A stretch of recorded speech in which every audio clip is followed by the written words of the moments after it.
In this stage of the race, we're going to be finding the perimeter and area of a rectangle when we're given the length of one side and the diagonal of the rectangle. So remember before when we were studying quadrilaterals, the diagonal goes from corner to corner here. We can see that the diagonal in this one is 5 feet. And one of the dimensions of the rectangle is 3 feet. You can call that the width. We're missing this length here. And we still need the length and the width to find area or perimeter of a rectangle. But we're going to use now Pythagorean's theorem to find this length here. Remember, Pythagorean's theorem deals with a right triangle, and we can see from this that we have a right triangle in here.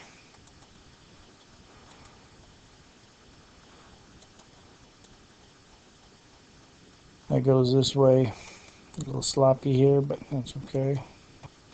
So we're looking at this right triangle right here. Here's the right angle. So Pythagorean's theorem says a squared plus b squared equals c squared. Or in my terms, I like a leg squared plus a leg squared equals the hypotenuse squared. So we know the two sides that make up this right angle are the legs, and this diagonal piece right here is the hypotenuse, the one that goes by itself in the formula. So it says take the length of the legs and square them and add them together, and it will equal the hypotenuse to the second power. So one of these legs we don't know, we're just going to call it x for right now. The other one is 3.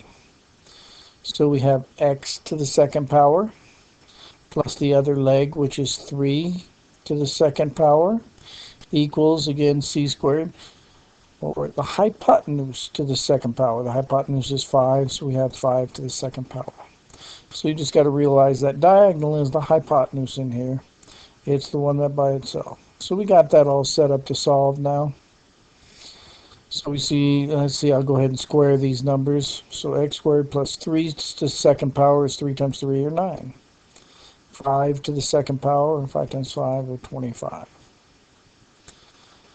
So now we'll go ahead and isolate the x term here. Let's get rid of this 9 by subtracting 9 from both sides. And we end up canceling out the 9s and we're just left with x squared on this side. 25 minus the 9 is 16. Now to get rid of this second power, we want what x is, not what x squared is. So we have to take the square root of both sides. It looks like this. Now the square root of x squared, that just cancels out the power. They're opposite, inverse operations, square and square root. So that's what gives us the x. And then the answer comes from taking the square root of 16, which is 4. So now we know that length is 4. And we know the length and the width, so we can go ahead and figure out our perimeter and area. Perimeter, remember, was 2 times the length plus 2 times the width. So the length was 4 and the width was 3. So we got 2 times 4 plus 2 times 3. And this equals 14, and our measurements were in feet. I forgot to put the feet right here. I should put that in there.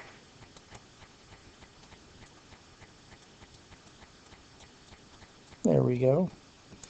So the perimeter is 14 feet.